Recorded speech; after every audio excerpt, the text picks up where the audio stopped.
और सीरिया में असद सेना पर बड़ा हमला। अलेप्पो में विद्रोहियों ने किया अटैक, फोर्स की गाड़ियों पर की फायरिंग। असद सेना के कई जवानों की मौत हो गई है इस हमले में। खंडहर में छुपे थे हमलावर विद्रोही।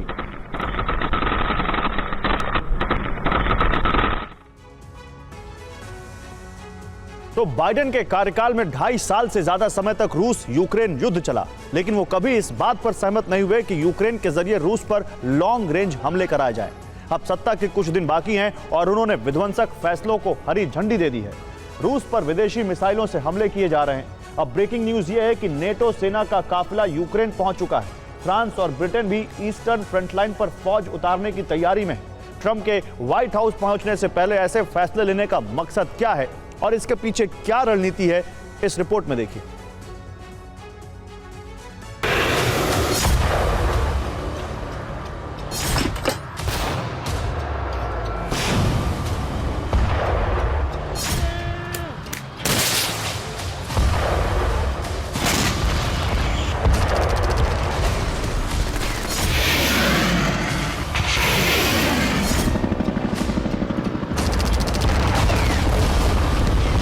यूक्रेन जंग के रणनीतिकार अमेरिका के राष्ट्रपति जो बाइडेन थे और अभी 19 जनवरी तक उन्हें ही इससे जुड़े फैसले लेने हैं।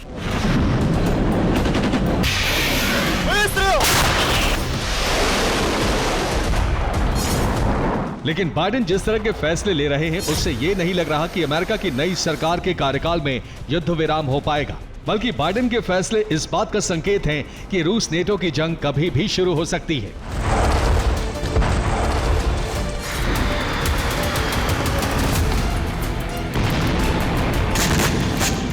इस फैसले का पहला प्रमाण है ये तस्वीरें। ये नेटो के सैन्य वाहन हैं। एक लंबी कतार लगाए ये सैन्य वाहन पोलैंड की सीमा से यूक्रेन में दाखिल हो रहे हैं। इस काफिले के यूक्रेन पहुंचने का मतलब है युद्ध में नेटो की सीधी भागीदारी। खबर है कि नेटो सैनिकों को ईस्टर्न फ्रंट लाइन पर तैनात किया जाएगा। भविष्य में होने वाले युद्ध विराम सौदे के लिए सुरक्षा कवच तैयार किया जा रहा है, लेकिन माना जा रहा है कि युद्ध विराम सौदे की आड़ में नेटो सेना युद्ध में शामिल होने वाली है। इसे नेटो का पुतिन और किम गठबंधन को जवाब माना जा रहा है।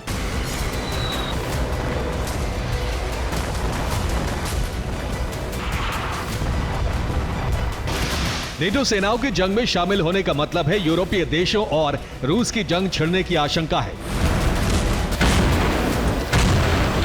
पुतिन साफ कह चुके हैं कि अगर नेटो जवान युद्ध में उतरते हैं तो हालात ऐसे हो जाएंगे जिन्हें कभी नहीं सुधारा जा सकेगा।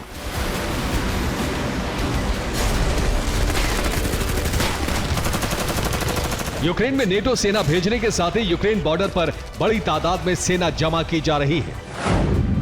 पोलैंड के जेस्जो एयरबेस पर बड़ी संख्या में सैन्य तैनाती हो रही है। यहां नॉर्वे F-35 फाइटर जेट तैनात कर रहा है। इसके साथ ही नेसम्स एयर डिफेंस सिस्टम भी तैनात किए जा रहे हैं।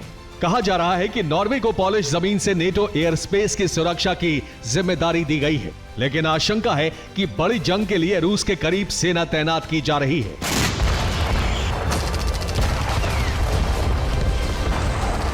नॉर्वे के साथ साथ यूरोप के कई देश भी यूक्रेन में अपनी सेना भेजने पर विचार कर रहे हैं।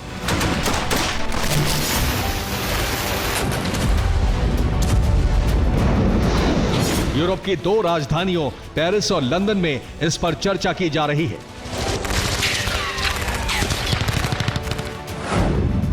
यूक्रेनी मीडिया की रिपोर्ट है कि फ्रांस और ब्रिटेन यूक्रेन में सेना भेजने पर विचार कर रहे हैं। कहा जा रहा है कि युद्ध विराम के बाद सीमा रेखा पर इनकी तैनाती की जाएगी, लेकिन इसके पीछे असल मंशा सेना को जंग में उतारना है, क्योंकि यूरोप के देश मानकर चल रहे हैं कि ट्रंप सत्ता में आते ही यूक्रेन नीति को बदल सकते हैं।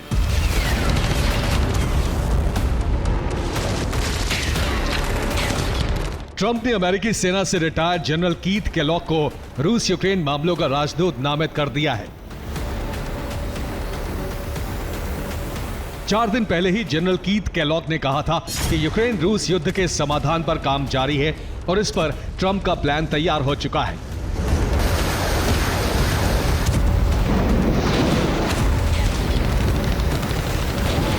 कीथ के इस बयान के बाद नेटो प्रमुख मार्क रूटे ने कहा है कि अगर यूक्रेन पर युद्ध विराम थोपा गया तो यूरोप पर बड़ा खतरा है। युद्ध विराम यूक्रेन की शर्तों पर होना चाहिए, वरना रूस, चीन और नॉर्थ कोरिया यूरोप के लिए खतरा बन जाएंगे। मार्क रूटे का बयान और बाइडेन का प्लान इशारा कर रहे हैं कि अमेरिका की वर्तमान सरकार और यूरोप युद्ध विराम के खिलाफ है।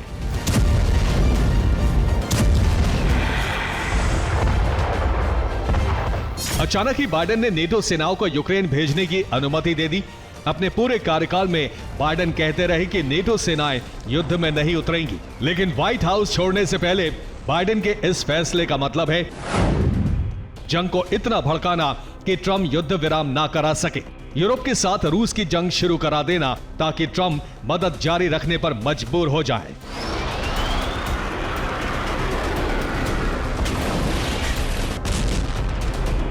हालांकि बाइडेन के इन फैसलों से पूरा यूरोप खतरे में आ जाएगा। रूस ऑरेशनिक मिसाइल से हमले करके ये चेतावनी जारी कर चुका है।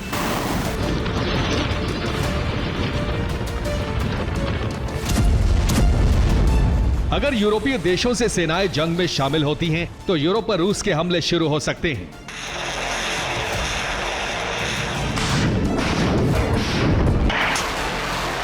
यूरोप के साथ साथ रूस ने भी बड़ी जंग की तैयारी शुरू कर दी है।